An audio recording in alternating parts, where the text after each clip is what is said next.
Most modern engines are engineered to meet an emissions target. The 10 in this film were engineered to survive. Cast iron blocks, conservative tuning, forged internals, designs proven not by marketing departments, but by taxi operators, tradespeople, and high-mileage commuters grinding through hundreds of thousands of miles across Britain. A handful have genuinely approached 1 million. But what made these engines different, and why do so many of them predate the modern era? At number 10, the Peugeot Citroën 2-litre HDI represents the classic high-mileage British workhorse. Powering family favourites like the Peugeot 406 and 407 alongside the Citroën C5 and Xantia, this common rail diesel earned its reputation not on paper, but through grueling double shifts in Birmingham taxi fleets and endless motorway commutes. Producing between 107 and 140 horsepower, it prioritised low-stress torque and efficiency over raw speed. For private hire drivers, hitting 300,000 miles was common, but longevity demanded strict discipline. Neglecting the timing belt or ignoring leaking fuel injectors quickly transformed this economical engine into a costly workshop project. At number 9, the original Volvo D5 took long-distance refinement a step further. Found in the V70, S80 and XC70 estates, this 2.4-litre 5-cylinder unit became the default choice for cross-country drivers and families heading down to Cornwall. With 202 horsepower and 420 newton-meters of torque, its smooth power delivery made long journeys effortless. Yet, as emissions controls tightened, later D5 owners faced new electronic challenges. Short urban trips often clogged the diesel particulate filter, while the plastic link arm on the swirl flap actuator was prone to snapping, triggering rough idling and limp home mode. It showed how British motoring was moving away from mechanical simplicity toward a more complex, electronically managed era of diesel ownership. At number 8, the BMW M57 straight-six diesel brought real fleet credibility to premium German motoring. Found in executive favourites like the 330D, 530D, and the early X5 3.0D, this engine was designed for long, hard motorway commutes down the M1 and M25. Its inherent straight-six balance made it smooth under pressure, giving business drivers rapid performance without punishing fuel bills. However, it harbours a notorious design flaw. The inlet manifold features metal swirl flaps that can choke with carbon over time. If they fatigue and break, the debris is drawn directly into the cylinder, causing catastrophic internal damage. Many independent specialists recommend deleting these flaps entirely to safeguard the engine. At number 7, the Volkswagen Group 1.9 TDY represents the absolute benchmark for mass-market diesel common sense. Powering millions of company cars, Golfs, Passats, Skoda Octavias, and Seat Leons, it became the default choice for UK tradespeople and high-mileage commuters alike. It earned its keep through sheer efficiency and mechanical simplicity.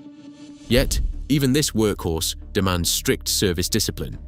On the Pompidou's, or PD versions, the camshaft operates both the valves and the high-pressure unit injectors, putting immense stress on the lobes. If owners skip oil changes or use cheap, incorrect lubricants, the camshaft wears down prematurely and the fuel system can seize. It is a stark reminder that even the most durable fleet favourites are only as reliable as their maintenance history. At number 6, the Mercedes-Benz OM606 represents an era of over-engineering that modern engines struggle to match. Powering the WD-124 and W210 E-Class saloons, estates, and early Sprinter vans, this 3-litre inline-six earned its stripes during long shifts in city taxi fleets.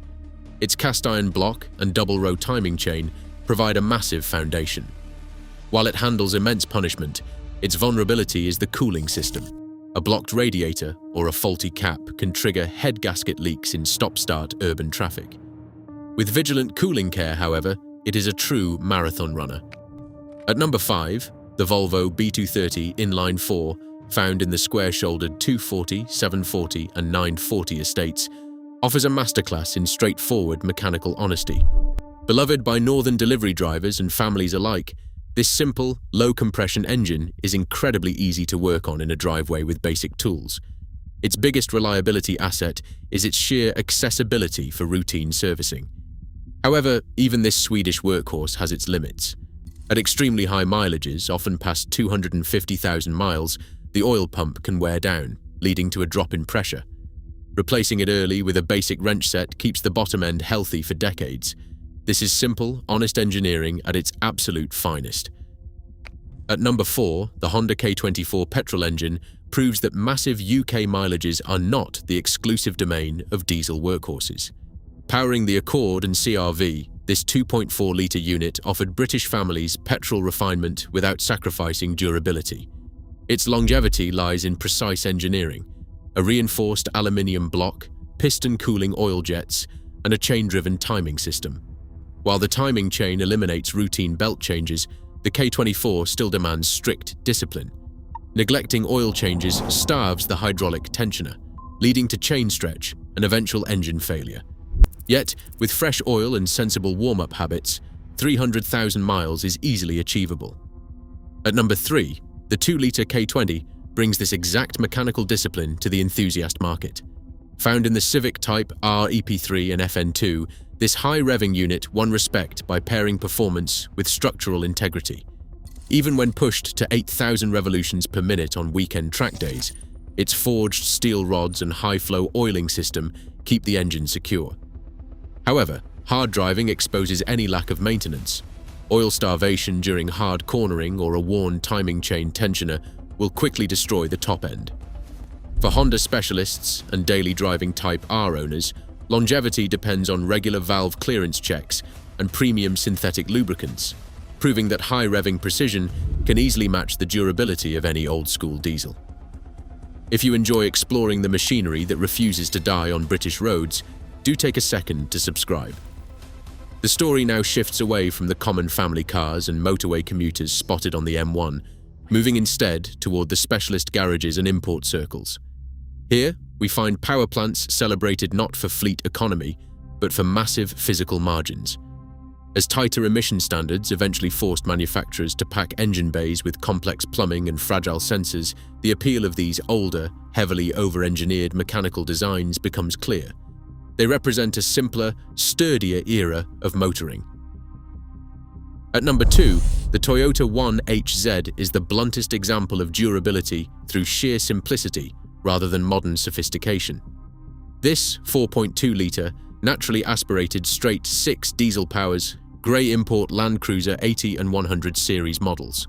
You will not find it in sleek city showrooms, but rather on remote Welsh hill farms, pulling heavy trailers through deep mud and harsh winter weather.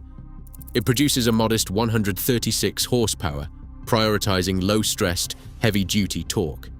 Mechanically, the crankshaft drives the injection pump through heavy steel gears, while a short, simple timing belt drives the single overhead camshaft.